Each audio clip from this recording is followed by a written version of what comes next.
I read in your book that 60% of poop is bacteria, Yeah. which it just blew my mind. Yeah, and I think that this is an important conversation to have because we have stigmatized poop. We're not allowed to look in the bowl. We should be looking in the bowl. And the reason why is because if I were a cardiologist, I would come over and I would check your pulse. I would listen to your heart.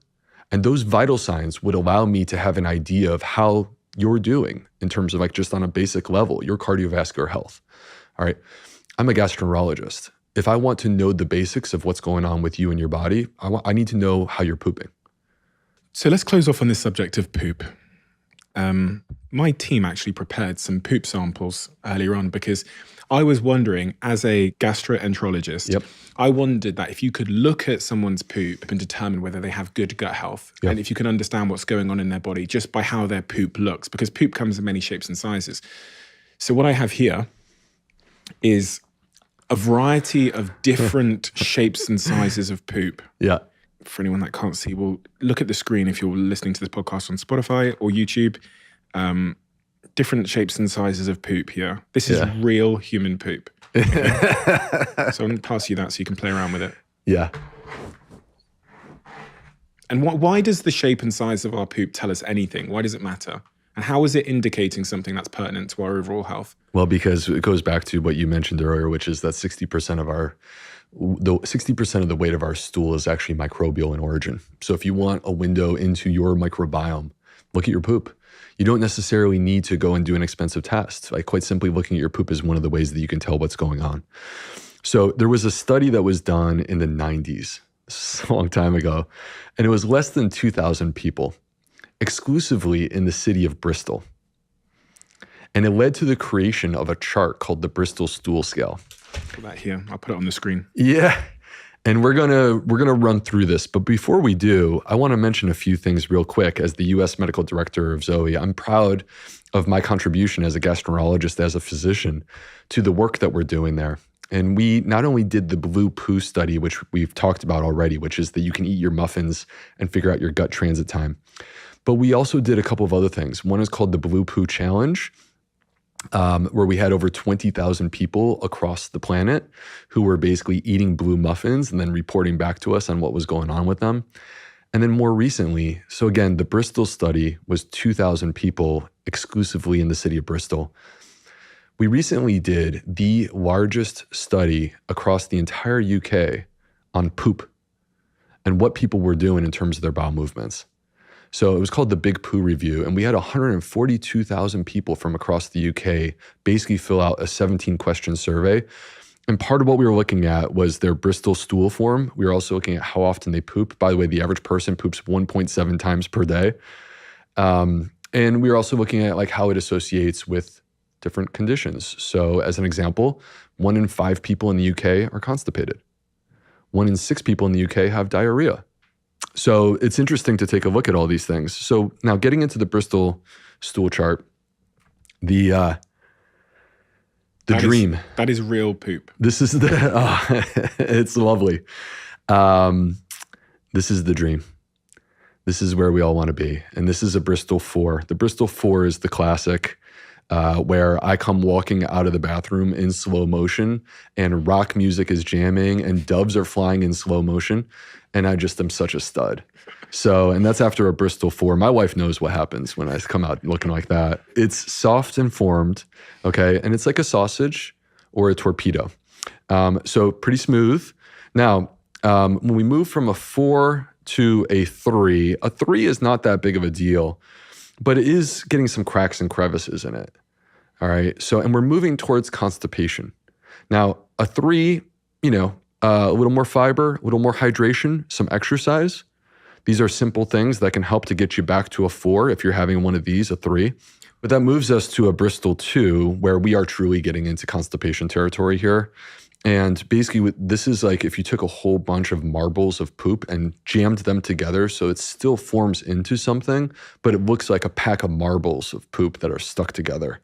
So that's a Bristol 2 stool, that's constipation. And then finally, a Bristol 1 is when you're having the rabbit pellets, and they're hard. They're not easy to get out. And sometimes they're a lot bigger than this. These are small. So you would form this up into what would be like a golf ball. And that golf ball would be like a Bristol 1. Okay. All right. You form it up into a hard ball like this, but perhaps even bigger. And it's actually hard for a person to pass this. It's so big, it's so hard that your bottom has a problem relaxing to let it out. Okay, so Bristol 1 and 2 are forms of constipation. Let's go back to the middle. We're going to start from 5. The stool is soft. It's not hard. It's not lumpy bumpy. It's soft, but it's starting to break into blobs, different pieces of poop. And we're moving towards diarrhea, where just fragments of solid stool are a Bristol 6, and then when it's just or the other thing, a Bristol 6 could be like a cow pie, where there's no form. It's just someone plopped down this formless patty. And a Bristol 7 finally is straight liquid. And how is this pertinent to our gut microbiome, our health? What does this tell us about our health? There's been now multiple studies, including our work at Zoe on the blue poop study that was published in the journal Gut. There's now been multiple studies where basically what they found is that if you could look at which of these Bristol types you have, it does give us some insights into your gut microbiome and what's happening there. So now, where do we want to be? In a perfect world, we want to be somewhere on the spectrum of 3, 4, or 5. We ideally want to be a 4. You're not unhealthy if you have a 3 or a 5. So if this type 4 poop, which is kind of like a sausage, it's kind of like a smooth sausage, is optimal, how does one do that? What is turning it into a type 4? What are they eating, doing? Yeah, interesting question. One of the things that we found in the Big Poo Review, which is our nationwide survey of 142,000 people, we actually looked at what they were eating. And we were able to find associations between fiber intake and specifically plant-based food intake and having a number 4. So in other words, we found associations between fiber intake and basically plant-based food intake and having a number 4. So basically what that means is the people that were having a number 4 bowel movement were consuming more legumes, whole grains, fruits, and vegetables. The people who were having, whether it be a type 1 or a type 7, they actually were quite similar in terms of their diet, which is that they actually were consuming lower amounts of fiber. Now, the other thing to look at too is actually some studies have found that people who have more on the spectrum of constipation tend to have a higher fat diet, tend to typically consume more animal products, which of course are higher in fat. And people that are more on the loose or diarrhea side of things tend to be consuming more plant-based foods. So now you could have a very healthy diet and be having a Bristol 5, and that actually is not problematic. And the reason that you're having the Bristol 5 is because you're consuming so much fiber that actually you're producing a lot of short-chain fatty acids, and those short-chain fatty acids, they're like lubricants for your poop. And the gut transition time, how does that relate to these different types of poop? As you were saying that, I was thinking the 1 in 7, the type 1 and the type 7, the type 1 being those sort of hard nuts and the type 7 being basically diarrhea. I was assuming that those are the poop types that would happen with a lower and a super high gut transition time. That's right. So a slow gut transit time, which is a gut transit time more than 58 hours. So again, and this is all with the blue muffins. You eat the blue muffin, it comes out 58 hours later. You are more likely to be having a Bristol 1 or Bristol 2, which is the classic constipation form. There's no way that you would have slow gut transit time and have a Bristol 7. That's not possible. A diarrhea. Yeah, the diarrhea. So diarrhea comes out fast, and these sort of hard nuts, they take typically a long time. That's right. And the reason why this is happening, so when water moves through the intestines, because a ton of water moves through the intestines, and one of the jobs that our colon has, the large intestine, is to pull the water out. So the more time that something spends inside the colon, the more it's actually going to do that, pull the water out. This is the reason why when we have fast transit, it's high in water. And this is also the reason why when it's slow transit, it's extremely dry. Okay, so that's the shape and size of the poop. But what about colors of poop? I've got some different colors of poop here. I've got some red, some blue, some black, some green, some whites, and some yellows. Yes. How is color pertinent to health and everything we've been discussing? All right, let's break this down. So first of all, why is our poop brown? The answer to that question has to do with bile. Bile is produced by our liver. It's actually involved heavily in digestion of fat. So when we, for example, eat a fatty meal, our gallbladder will squeeze. People that have gallbladder issues know what I'm talking about. You eat a fatty meal, your gallbladder squeezes. Bile then mixes in your intestines with the food, and the bile helps to absorb the fat. That bile is what makes our poop brown. Now, that becomes particularly relevant if we're talking about a white poop. People poop white? Some people poop white. No way. Yes. And the reason why a person would have a white poop is if there's a blockage that stops the bile from mixing with their intestines. On the flip side, if you are struggling to process your fat, you could have a yellow poop. So, and this could be a person who has like a pancreas issue, for example, chronic pancreatitis. And so if they're not able to digest their fat, they have a fatty poop, it may come out yellow. And one of the things that they'll notice is that there may be an oil slick at the top of the toilet bowl. Right. That's fat. Oil is fat. So, all right, have you ever had a green bowel movement? None of your business. Answer the damn question. No, I haven't. No. Okay.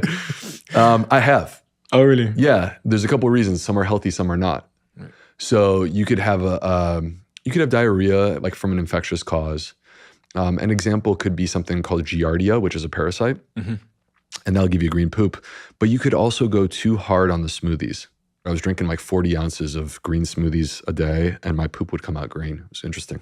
We're about to get into some that are really important. Before I do that, let me just mention real quick the blue. So the blue poo, you could get a blue poo from eating blueberries, particularly if you eat a lot of them. Or alternatively, of course, this is the blue muffin, the blue poo challenge. So, and perhaps what we could do in the show notes is give people the recipe for how they can go about doing that if they're interested. All right, red and black. So we have to talk about. Let's start with red, because of course, red we think about blood. And I have a rule, which is that if you see blood in your stool, that's not normal. And to me, that's grounds to talk to a doctor. And, then there's different levels of intensity of how seriously we check it out.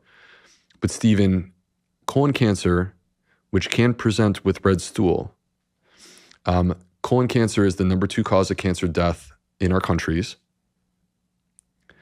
In the United States, 150,000 people are diagnosed per year. It's highly preventable. And it's shifting towards younger people. There has been a change in the last few years in terms of colon cancer where, as an example, a person of your generation, you and I are pretty close, I think, but I'm a little bit older. A person of your generation is 4 times more likely to be diagnosed with rectal cancer during their lifetime than my parents were. And twice times more likely to be diagnosed with colon cancer compared to my parents' generation. So there's been this shift, and it's also affecting younger people. So my point is this. I've had patients who come to me, they go, I saw a little bit of blood in my stool, do a colonoscopy, and discover that they have a massive polyp, which is a precursor to cancer. And by removing the polyp, we just basically stopped them from developing cancer. So I take it seriously when you see a poop that is coated in red. All right. Now that red may be just on parts of it like it is here, where that's typically bright red coming from the bottom. So that would be either something in your rectum, could be hemorrhoids, could be an anal fissure, could also be a polyp in the rectum.